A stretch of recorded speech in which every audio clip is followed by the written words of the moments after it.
Sanibonani again. Welcome back to enye video. Ngiyabonga kakhulu for coming. Ungakhohlwa ukuthi subscribe, ulike video, share video.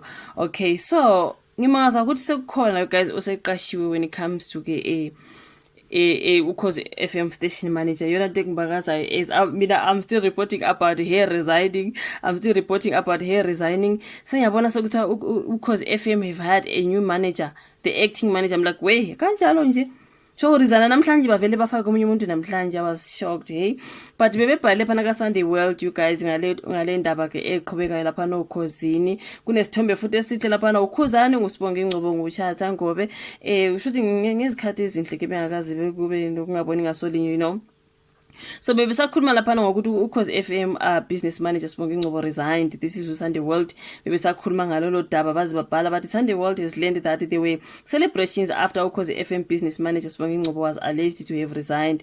The radio station's inside sources told to Daily Sun Sunday World that Ngcobo resigned following a fallout with one of the station presenters. Now a source said Ngcobo threatened to remove Ukhatide Chatangobe from a Maskandi show Sikia Ngengoma. The show is on Saturdays and it is one of the primary shows on Ukhozi FM. So did you hear ukuthi bathenda phana kuthiwe ke a source said Usibonge Ngcobo threatened to remove Ukhatide Chatangobe from a Maskandi show Usikia Ngengoma. The show ingeSaturday ke laphana babhala ke ukuthi okay, she have now resigned. Basebebuya bebhala ke laphana bethi bona kwesinye story esiphezulu but Ukhozi FM appoints acting station manager after Ngcobo exit. Shouthi emayithi exit nje bavele bafaka ke umuntu ozombambela ngiyacabanga basebelandelisa ukuthi Ukhozi FM has announced the new acting station manager following the resignation of its business manager Sibonge Ngcobo. On Wednesday afternoon, November 13, SABC confirmed Ngcobo's resignation.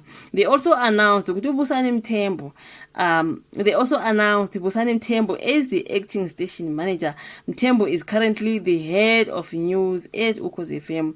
So now the abrupt departure of Sibonge Ngcobo, the SABC's head of communication and stakeholder relations, Umonisa Pulelo, issued a statement on the matter. She wrote that Busani Mthembu will take over the reins at Ukhozi FM immediately. Mthembu has more than 25 years experience in the media industry. He has served SABC News in different capacities since 2005. So ranging from editor to executive producer in Johannesburg. In 2007, he joined SABC News in KwaZulu-Natal as the assignment editor for TV News, right? So now let me see here. Babuye bathi Busani Mthembu is the new acting manager now after kukusula katata Sibonge Ngcobo. Kuthiwa ke uBusani Mthembu yena ke osezobambela uSibonge Ngcobo. He assumed the position of provincial editor for news in KwaZulu-Natal in 2018, and he also was acting provincial general manager for KZN between 2019 or 2020. He holds a BK degree in media studies from the University of KwaZulu-Natal. Mthembu also has a BTech degree in journalism from the Tshwane University of Technology, as well as a national diploma in journalism from the Durban University of Technology. Now, the news about Ngcobo's resignation started trending on Wednesday midday. But look at it on Wednesday, guys, because it's a story, right? No matter saying Wednesday, but they're still saying on Wednesday. When right?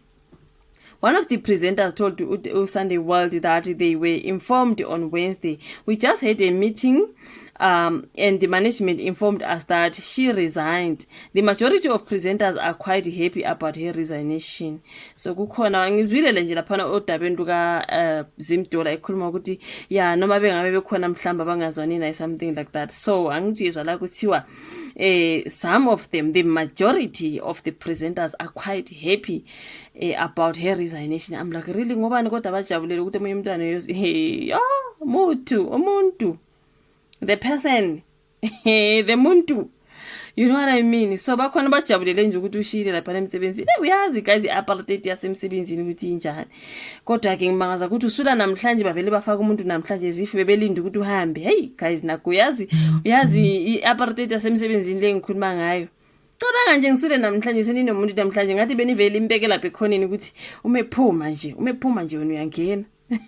Ngiyazi guys ukuthi kumatasa anyway isteshi phela kumele sibe nomphathi mhlambe kuvele kumele kube njalo kuphuthume thina sesiyibona ngenye indlela ukuthi ayibo wayiningani benilinde ukuthi ahambe bese niyamreplace but ngiyacabanga ukuthi isteshi simatasa leso esithandwa ngabantu sinabantu abaningi kakhulu I'm sure kubusy kumatasa bekufanele mhlawumbe ba make sure ukuthi kukhona umuntu ozombambela as soon as possible as fast as they could so kuthiwa ke uzombambela ke ubusani mthe why ngithi uzombambela ngoba akasabuyi she resigned uzoba i-acting manager right iyaxolisa bafethu into ngithi uzombambela izifubambela umuntu osazojika he is now the acting manager. Okay, so ngiyabonga kakhulu guys bengithi ngi-update ngaloko ke okunye nokunye kuza nje bengishilo before ngizobe ngiza ngama-updates about the world drama that is happening okhosini. Ngiyabonga kakhulu ukuthi ngijabulela nje ukuzireport ezazokhosini angazi why bafethu kodwa njalo nje that's me. Okay, thank you so much ukuthi uyibuka i-video ulike usubscribe ushare ungakhohlwa the notification bell on. Yabona lapha eceleni ka subscribe kune bell iyona leyo kumele uyicindezeleke mntaka baba ukwenza ukuthi njalo mangilahlela i-video you are notified. Njalo ndahlela i-video you are notified awuzukuphuthelo nje nanoma eyodwa nje i-video uziwabuka wonke because bazokunotifya so please press bese uyaselect i-option ethi all ukwenzela ukuthi uthole ke i-notification of all the videos that we post kule channel. Thank you so much asibonane kwenye landelayo. Bye.